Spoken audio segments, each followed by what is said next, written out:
There's a story that is told of a man who dies and goes to heaven.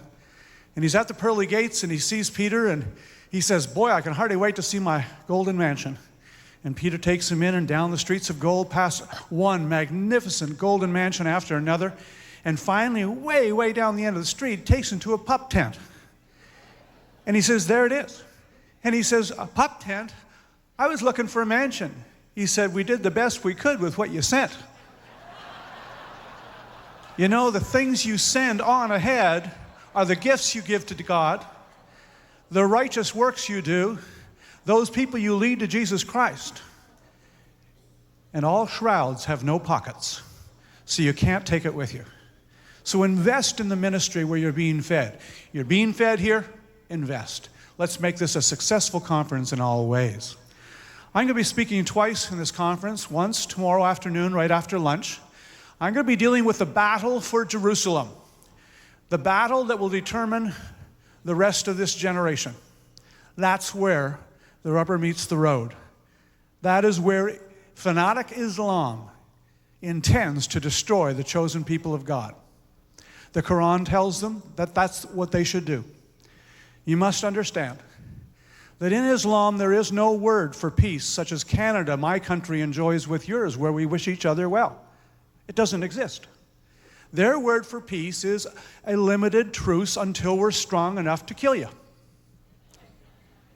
The world is divided into the world of Islam, which is the world of peace, where Muslim rule is absolute.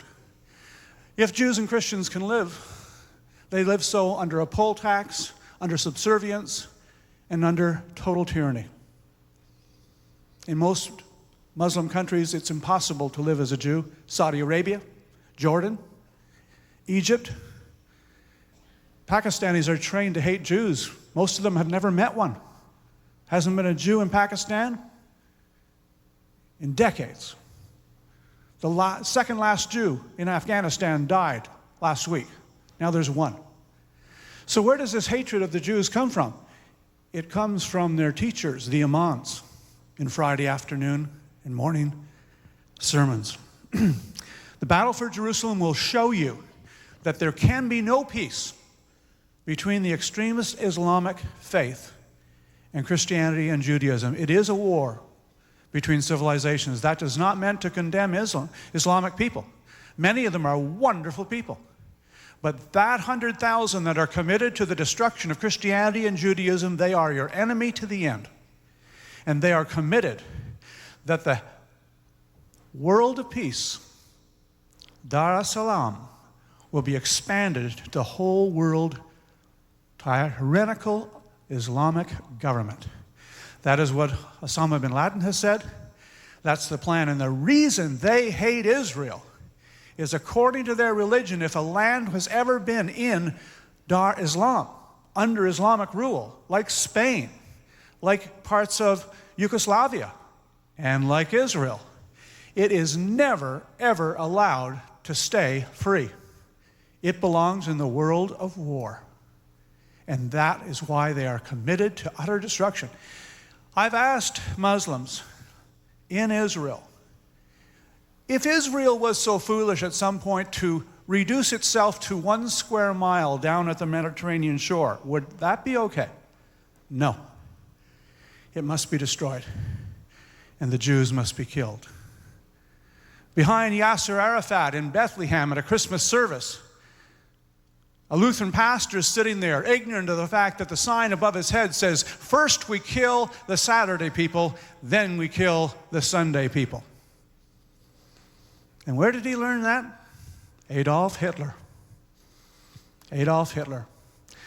The Ba'ath Party in Iraq and Syria, which is as anti-Semitic as you can get, was formed in 1943 by Nazi agents working for Adolf Hitler. Tomorrow afternoon, learn about the battle of Jerusalem. Learn what's behind the scenes, behind the headlines. Tonight I want to deal with the topic of the war against Al-Qaeda and Iraq. We are in a war, and we are going to win. We are going to take casualties. Know this: Americans, Christians, Jews are in harm's way. There are people that have dedicated their life and death to our destruction. We will take casualties, but we will win. And we are winning enormously right now. You see, there's a strategy that George Bush had. And I appreciate President George Bush because he's a very intelligent man, much more than most media give him credit for. And he's smart enough to surround himself with the smartest advisors of any president probably in this last 100 years. And what he said is, you might remember it, he said, bring it on. And the media went nuts. They said, are you crazy?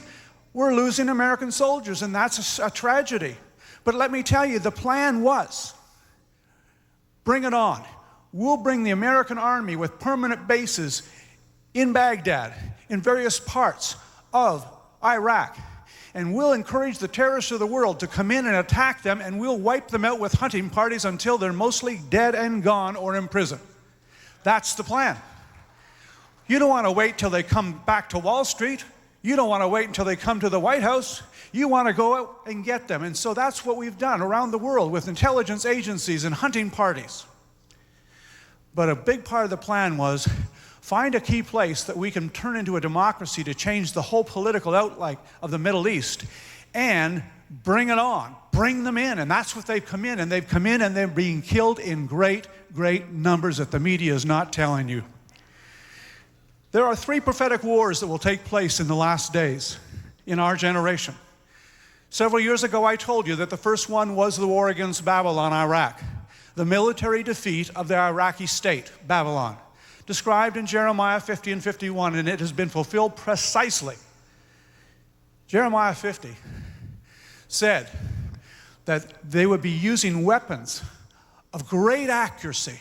None of them would return in vain. Isaiah 50, verse 6 to 9. Well, in the Gulf War I, only 9% of the weapons were smart weapons, laser-guided munitions. But in the Gulf War II in Iraq, it was over 90% of the weapons were smart bombs, laser-guided munitions. Instead of a plane and a group of planes, in fact, in the first Gulf War, there would be 3,000 flights a day into Iraq. And they assigned 10 different bombs to every target. Do you know what happened in the last war? They assigned 10 bombs to each plane. And each plane hit 5 targets, 2 bombs per target. And thus the casualties, innocent civilian casualties, were less in total than 3,400. 3,400. Saddam was killing that many in his torture rape chambers every single month.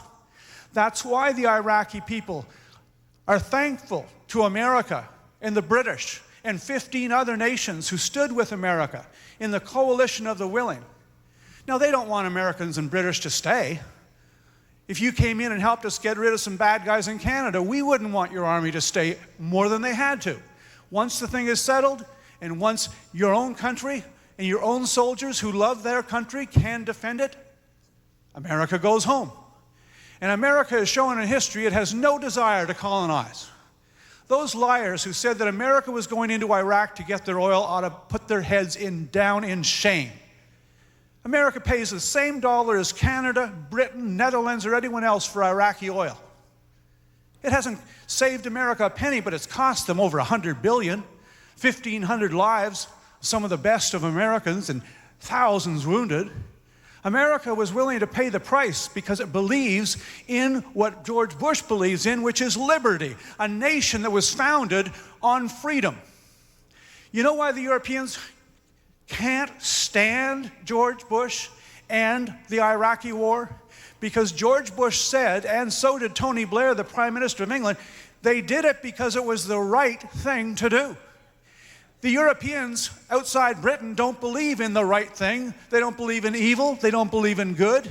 And when they hear someone like George Bush talk about it sincerely, normally, and he means it, and they know he means it, because there was no advantage for America, economically or any other way, to go into Iraq, except it was the right thing to do to free 25 million people from a tyranny that was as bad as Hitler. And the threat of weapons of mass destruction, which, by the way, he had right up, as I've told you last year, until 3 days before the war began. And there's still lots of it in Iraq today. The media having told you, and the talking heads on CNN having said, there are no weapons of mass destruction. George Bush lied. Well, let me tell you, they're the liars. And you know what? They know it.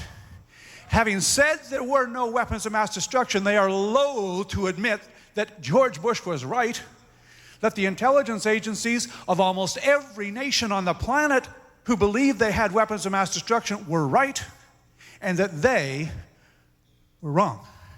They would have to admit that, and they will do anything than admit that they're wrong and that their political enemy is right. Why do the Europeans hate George Bush?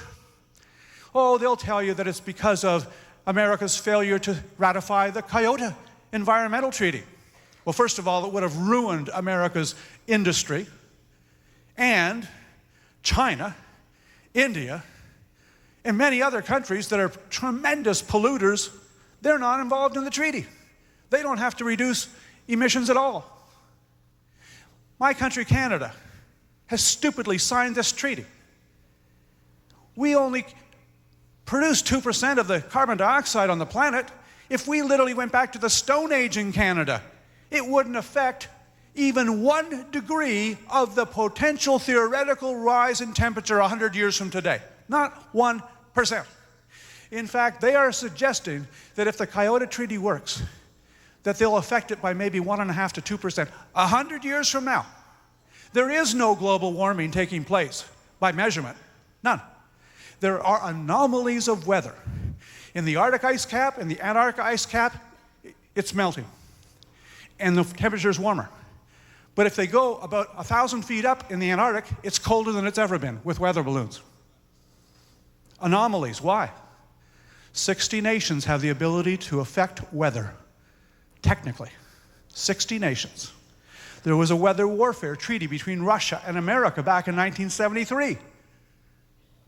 We're playing around with a system that is so complex we can't even model it on computers. And we're producing anomalies. But believe me, the planet is in good shape. It is self-correcting in its nature. If it did warm, evaporation would increase, cloud cover would increase, and it would cool. God planned very well. And anomalies of weather are very normal. It was much warmer in 1500 in Europe than it is now. That didn't kill anyone. It just caused change. Well, they said he stopped the Kyoto Treaty. No, he didn't. Under Clinton, he asked the Senate to vote on what they thought of it. Not ratify, just what do you think? 95-0. Every single Democrat and Republican senator said, no way. So he didn't even send it to the Senate. He signed his signature and put it in a drawer, having no effect. So George Bush comes along and more honestly says, we're never going to sign it. And he gets attacked by the Europeans and others as if he is the problem. It never was going to be signed. America's not going to commit economic suicide for something that is no more than a theory, and one that is probably wrong. They said, well, George Bush, he abrogated the Ballistic Defense Missile Treaty. Yes, he did. But the treaty said any nation, Russia or America, can back out after 6 months, and we did. They said Russia's going to go crazy. Russia didn't go crazy. Russia doesn't have an economy who can go crazy against us. The entire economic output of Russia is the same as Spain. Spain. Well, they said, it's the fact that George Bush won't sign the International Criminal Conference and Court System, the International Criminal Court, that would be capable, any nation anywhere, like the Belgium, they love to do this, would go after a president who comes to Brussels and charge him with being a war criminal. And so America wisely said no. So did Clinton. Clinton signed it, put it in the desk. No ratification. I'd say George Bush is more honest. Why do the Germans and the French hate George Bush? It's because he is a Bible-believing Christian who's not ashamed of it. They smiled when a former president walked into his church on the cameras with a big hunting-style Bible under his hand, 2 hours later to go and be serviced by one of his friends in the White House. They love that. That didn't bother them at all because hypocrisy is very acceptable. But the Europeans, by and large, do not believe in good and evil.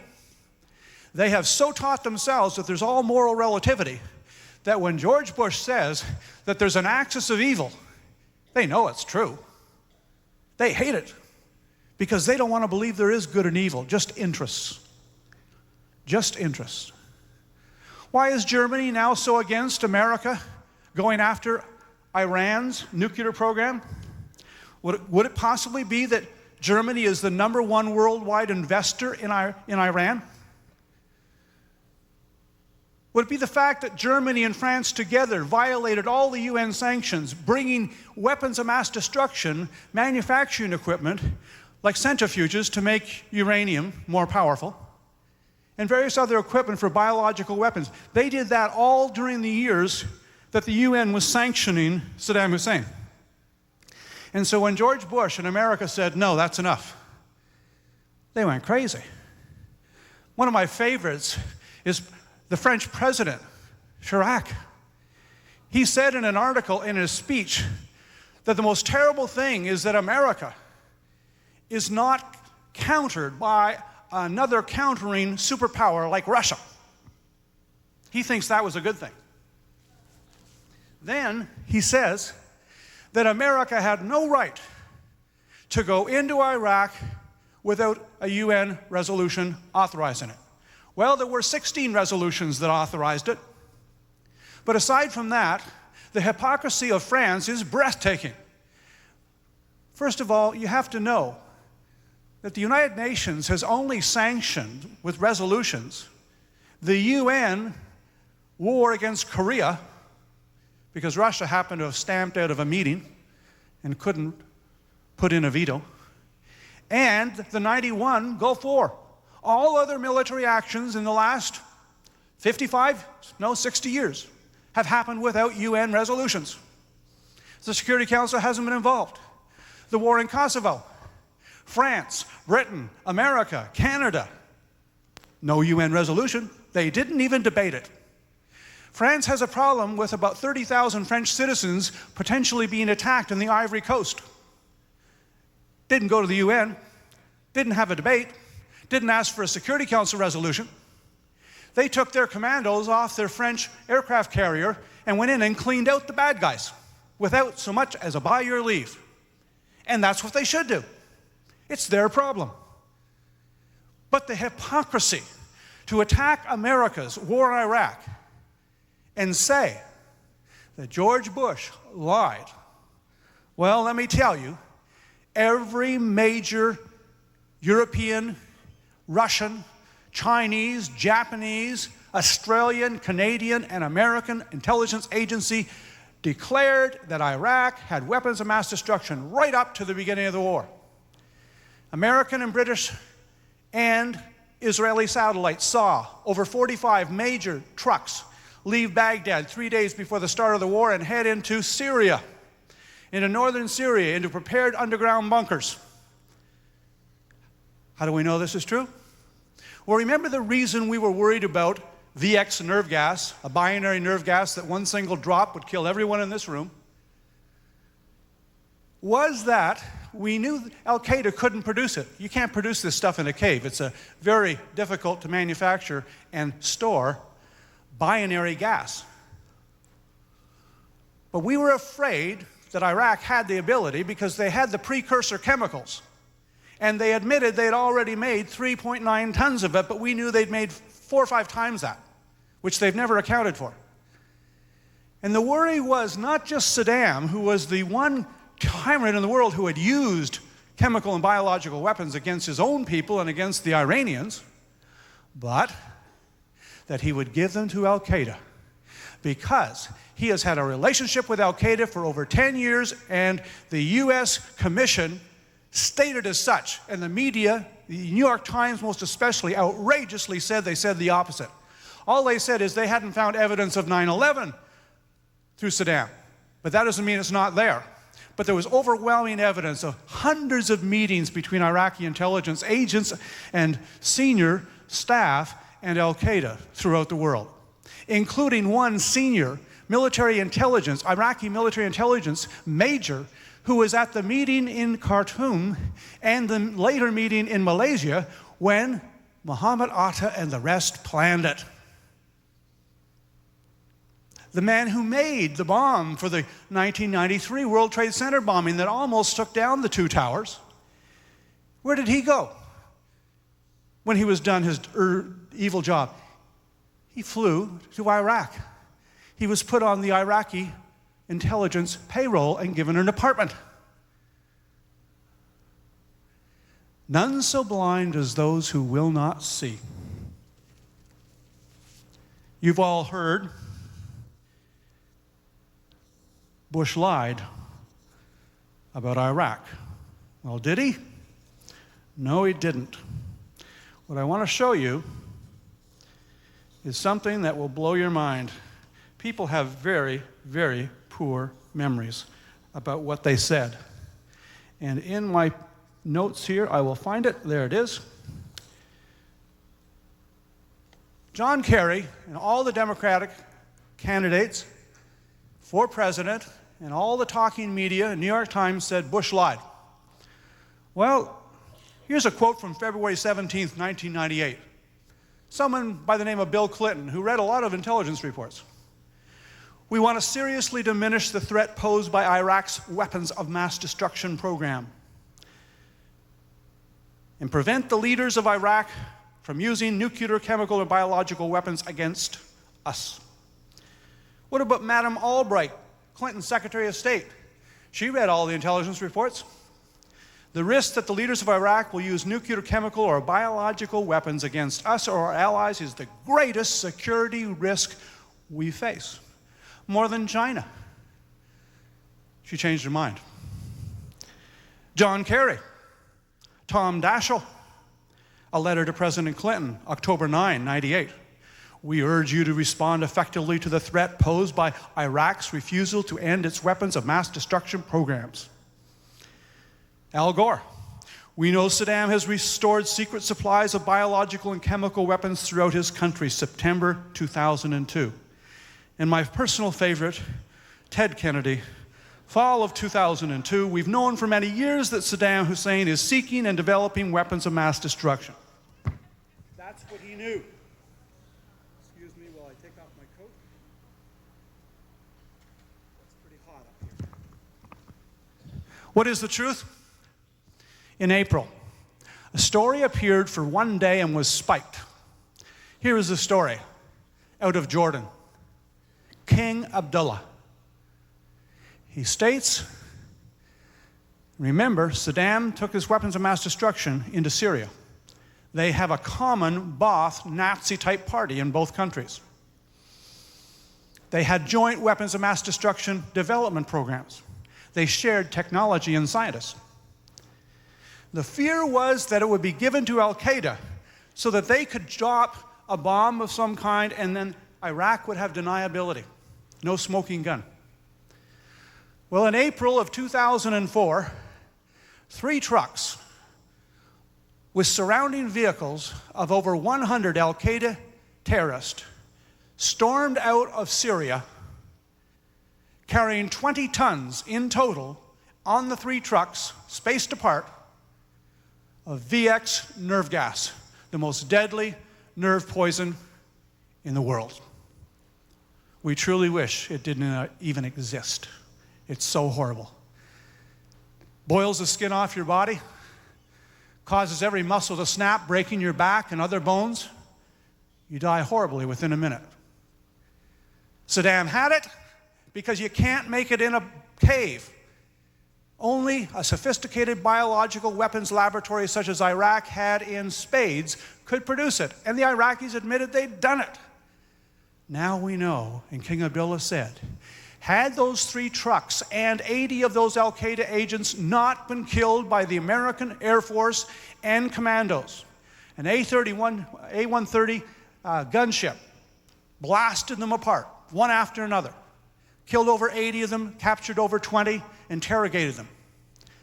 They had enough VX nerve gas, according to King Abdullah of Jordan, to destroy between 20,000 and 80,000 Muslim Jordanian Palestinians.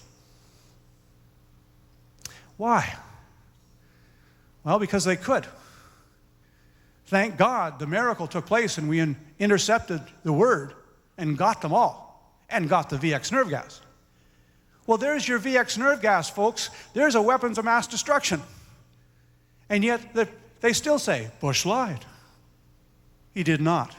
Do you know they found a 17-pound cube of potassium cyanide in Zaquari's apartment, his secret apartment in Baghdad?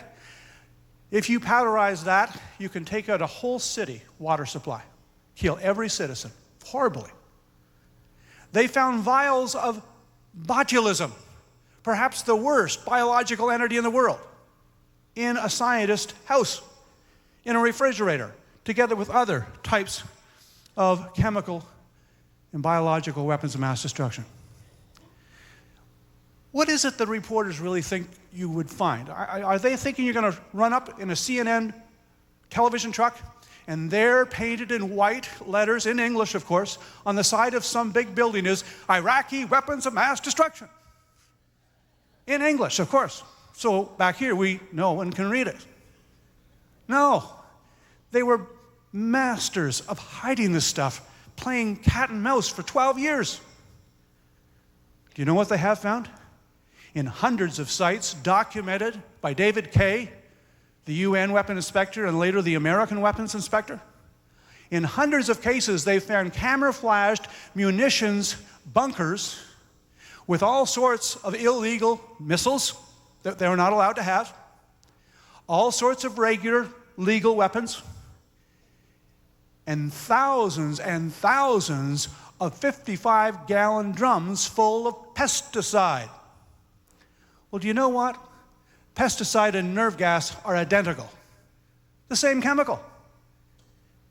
Now, unless the Iraqi soldiers had just this terrible fear of insects, the Iraqi army had more pesticide than any other country in the world in its army bases. One of those bases is bigger than Washington, D.C. Huge buildings. They found ricin that the al-Qaeda agents and terrorists had used in France, Germany, and Britain. Ricin's a deadly poison, no cure. And they found 300 pounds of castor beans, which make ricin, in an illegal, disguised weapons plant. No weapons of mass destruction. They have found sarin nerve gas. The media know it, the politicians know it, the Europeans know it, and they are lying through their teeth. You should become extremely cynical about what you see in the newspaper and on TV. And tragically, 65% of Americans get all their political news from TV. And it's pathetically weak.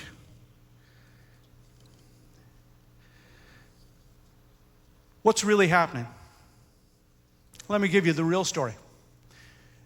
They have already caught over 75% of the top al-Qaeda terrorist leaders around the world. They have frozen billions in assets. 136 countries have joined America to share intelligence and to stop their finances, without which they cannot succeed. It takes money to run a terrorist war around the world. Afghanistan, they said, the talking heads, you can't have a democracy in Afghanistan. They've never had a vote in their whole life. They're not the type of people that would go for freedom. And, of course, the terrorists will make it impossible to hold a safe election. Every prediction flat out wrong. You think these guys would get embarrassed, but they don't. They never read their old columns, I tell you, because they would have to give up. Because almost everything they say is wrong. 19 million Afghans freed from a religious tyranny. Children can go to school. Women can walk the streets and get work, be educated. They moved from a tyranny that was like Nazi Germany to freedom, and they voted peacefully and hardly any violence. They said, oh, well, Afghanistan worked, but you sure can't have an election in Iraq. Can't do that. Well, as the president of Iraq said, on any given day, out of the 18 provinces in Iraq, 15 are quiet. Out of 7,000 cities, villages, and towns, maybe 5 might have a violent attack. But if you watch CNN or most other media, you'd never know that. You'd think the whole country's in flames. And so they say, well, you can't have an election. And George Bush, Condoleezza Rice said, yes, we can. And guess what? They had one. They didn't have a civil war. The Shiites won, naturally. They were expected to. They have 65% of the population. They all wanted to vote. But the Sunnis still voted, 45%, and they said they wouldn't at all. And the Kurds won 35% of the vote because they voted together as a bloc. And now we have a very interesting situation where these people want peace. They want freedom. They're happy Saddam is gone, and they want to see him hung, as he should be, though he deserves it many times over. 25 million Iraqis liberated. I've talked about the weapons of mass destruction and the evidence. They've found 50 mass graves with over 340,000 dead Iraqis. They found videos of people being gassed in gas chambers as experiments, just like Hitler did. But no more. 45 of the top 55 Al-Qaeda leadership are now dead or in prison. 200,000 Iraqis have been trained as soldiers and police. It's their country. They love it. We don't. Let them protect it. So as fast as we can train them, and I have to say, finally, Canada has started training Iraqi police and army. In Jordan, agreed, but they're starting to do it. Worst mistake we ever made of staying out of this because there was no UN resolution, as if that mattered. Enormous damage has been done to the cell structure of Al-Qaeda. That's why they have not had one single successful terrorism plot in America. Hundreds have been stopped by absolutely amazing stories that you probably won't read about for another 10 years. George Bush told you, a lot of this war is going to happen in the shadows. We're not going to trumpet every time we capture one of these guys. But they're cleaning them up. They got 4 of Zakari's top guys. He's the worst of the Al-Qaeda in Iraq at the moment, responsible for 75% of the bombings. But here's what they've done already. Over 160,000 Iraqis are now providing security as troops, and another 40,000 as police. All of Iraq's 400 courts are now functioning freely, with an independent judiciary for the first time. Power generation is now far greater than it was before the war started. Over 10,000 new businesses have been formed by Iraqis. All 22 universities and technical institutions and colleges are open. All primary and secondary schools are open. Teachers now earn from 12 to 25 times their former salaries. All 240 hospitals and more than 1,200 clinics are open. Doctors' salaries are 8 times what they were before the war. 22 million people have been vaccinated in Iraq alone. Over 14,000 kilometers of highways and roads have been improved. They've cleaned up the water supply for drinking, instituted a new single unified currency. Satellite TV dishes and the internet are legal. There is no Ministry of Propaganda and Information. And there are now more than 170 newspapers. That's what's happening in Iraq.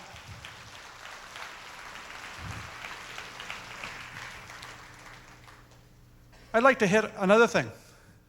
We were told that Bush lied about the connection between Saddam Hussein and 9/11. Now, admittedly, Al-Qaeda did it, but Saddam and Iraq's military intelligence paid for it and planned it and chose the target both times in '93 with Razman Yusuf, the creator of one of the biggest bombs that's ever been used in terrorism in the World Trade Bombing Center. Just for your information, an identical bomb was used in Oklahoma in 1995.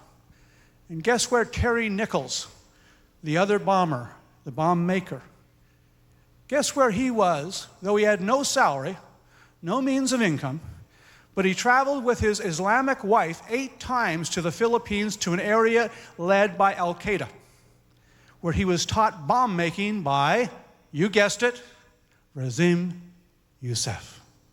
So no surprise that he used a Yellow Rider truck. No surprise that he used fertilizer, ammonium nitrate. Remember the first day? They were looking for Middle Eastern men. And then all of a sudden, the Attorney General said, oh no, there is no third John Doe. Focus on right-wing and Christian radio. That's the real threat. And they literally closed their eyes to what was happening. Well, the president of Iraq has announced that they have found a handwritten document by the cousin of Saddam Hussein, Mr. al-Triki, who was the head of Iraqi military intelligence. This handwritten document to his cousin, Saddam Hussein, says that Mohammed Atta, the head organizer of the hijackings, has spent a three-day, very intensive course in July of 2001, just before 9/11, in Baghdad with the well-known hijacker and Palestinian terrorist Abu Nidal. He's the one who arranged for the Vienna OPEC cancellation. They kidnapped some, killed others. The Rome and Vienna airport hijackings. He invented it. In 3 days, according to the memo, Mohammed Atta proved to be a very, very good pupil. And in the suburb of Baghdad, known as Salman Pak, at the terrorist training school there, Abu Nidal trained him intensively in 3 days in hijacking and assassination techniques using box cutters and knives. The president of Iraq and all the governing council said we found tons of evidence that Saddam was behind Al-Qaeda's attacks on America. Why don't you read this? They'd have to admit they lied. Not Bush, not Condoleezza Rice, they lied. It's amazing. The unwillingness of people to admit they're wrong, even in the face of massive evidence, is quite an amazing thing. This is this report off the internet. It was also in the papers. One day, King Abdul of Jordan on the 3 trucks with the VX nerve gas. Iraq Prime Minister Ayad al-Awlaki has vouched for the authenticity of the evidence that links Saddam Hussein to the 9/11 attacks.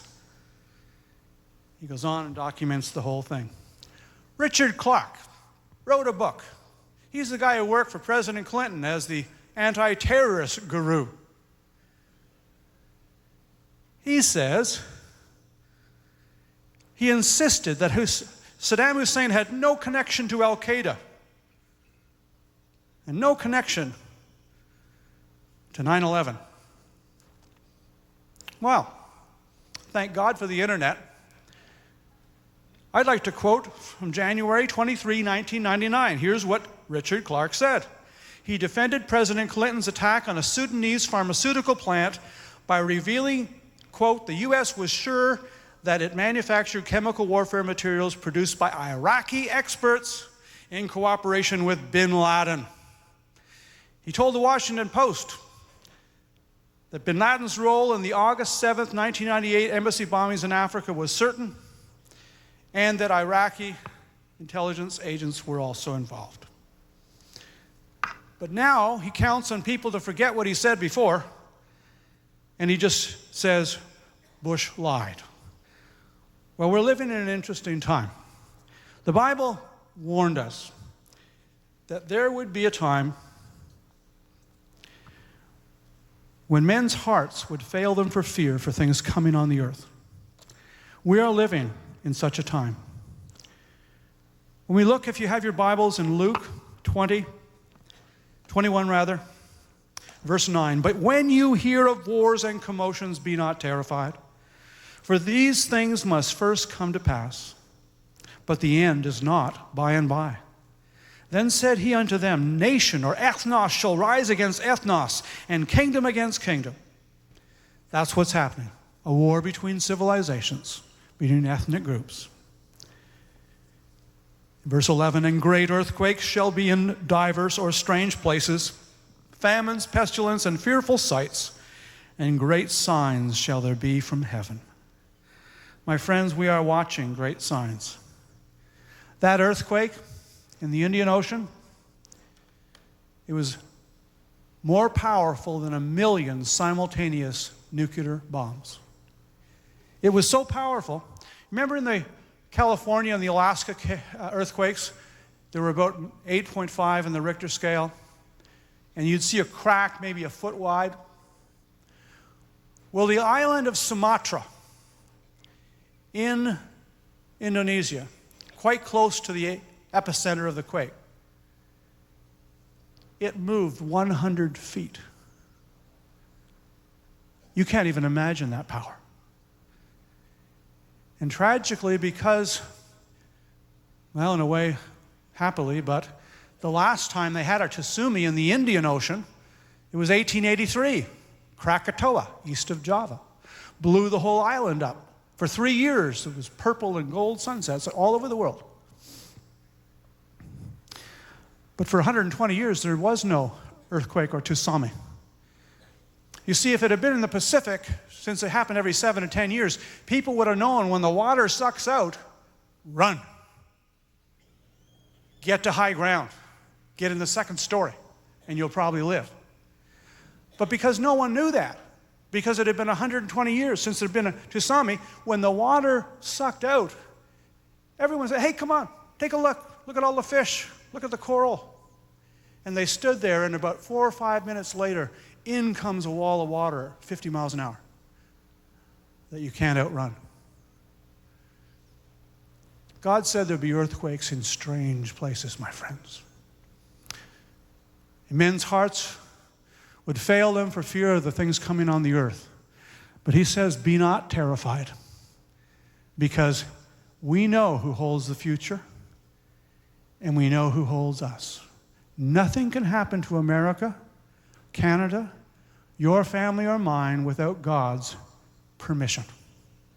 And therefore, let me tell you, we're going to win. The second prophetic war, following the first prophetic war that's now over, the military defeat of Iraq, Babylon, is the Ezekiel 38-39 Russian-led Arab, North African, Islamic invasion of Israel.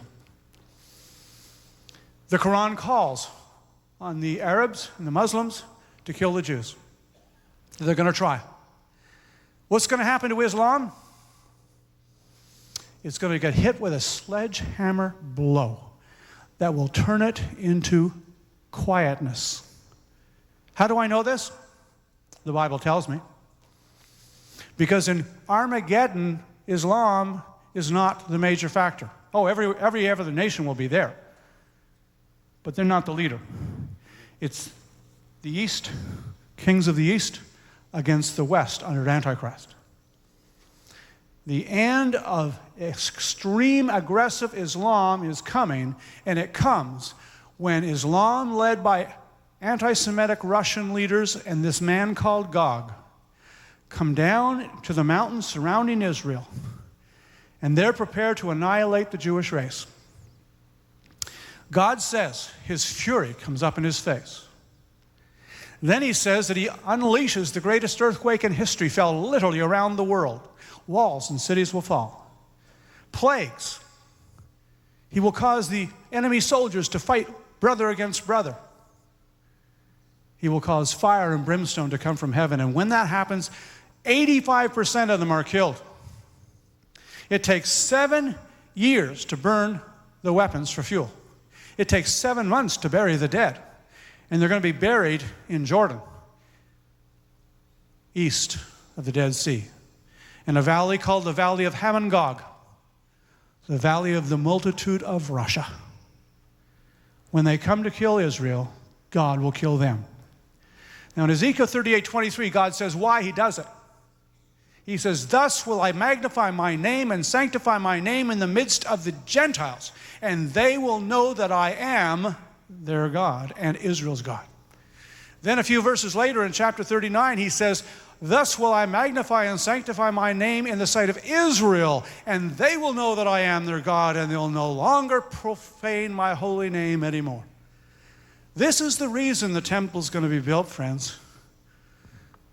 I believe the Ark of the Covenant is going to be brought forth. Ezekiel 39:21 says, "The glory is brought forth." And the glory refers to one of two things: the Messiah or the Shekinah glory of the Ark. Those who read my book Armageddon know that I believe with evidence that the Ark is now secretly, safely back in Israel, waiting for a sign from God, and the defeat of the Russian Arab armies is the sign. Over 40 verses tell us that Israel's going to rebuild the temple. The temple exists to house the Ark in the Holy of Holies. The Antichrist goes into the Holy of Holies and he defiles it. Why? He touches the Ark, claiming to be God, during the last 3.5 years. Why do I say Islam will come to a sudden stop and become peaceful? Because it's happened twice before. Back a little before 800 AD, the Islamic armies had conquered all of Asia, up all the way to India, into China. They conquered all of North Africa. They conquered Spain. And now they crossed the Pyrenees Mountains into France, intending to make all of Europe Islamic, though it was a Christian group of nations. There, a small Christian army of knights under Charles Martel, the Hammer of God, met them outside Tours in southern France and soundly defeated an enormously larger Islamic army that had been undefeated for 150 years. Never lost a battle. They were annihilated. Now, what happened? Did they come back the next year? No, they didn't. They have never come back since. Now, the key to this is there is a fatalism in both the Arab and Islamic mindset. And what fatalism says to them is if they lose badly, then although they're eventually going to be victorious, this is not their time. Allah is not with them for victory. Same thing happened, 1653. A huge Muslim Turkish army approached the gates of Vienna, and a Christian king, the King of Poland, led Christian knights, much smaller army, before the gates of Vienna and totally destroyed the Islamic army. Never came back. 200, 300 years of peace since then, up until the last 20 years. So when God destroys supernaturally the Arab-Russian armies and North Africa, they're going to see the hand of God, and they're going to go home. And now the whole scene's going to shift to the rise of a Western Antichrist in the Mediterranean and Europe. We're going to see the signing of a 7-year treaty. Rather than trusting God who just saved them, Israel's going to trust in a peace treaty. And just before that treaty is signed, the heavens are going to open, and Jesus is going to say, "Come on home. Come inherit the things that have been prepared for you from the foundations of the world. Inherit the kingdom of God. And for 7 years, we'll enjoy the greatest reunion with the saints of old, our loved ones that went before. And then you and you and you will be at Armageddon. Every one of us, a Christian, will be at Armageddon according to Revelation 19. Because after the marriage supper of the Lamb, the saints are seen in the linen garments representing the righteousness of the saints. We're riding white horses. You'll be at Armageddon. But now you will be indestructible. Can feel no pain, no death, no sorrow, no tears. You and I will witness Jesus' victory and the establishment of the kingdom of God. We're living in the last days, folks. Make use of it. God bless you.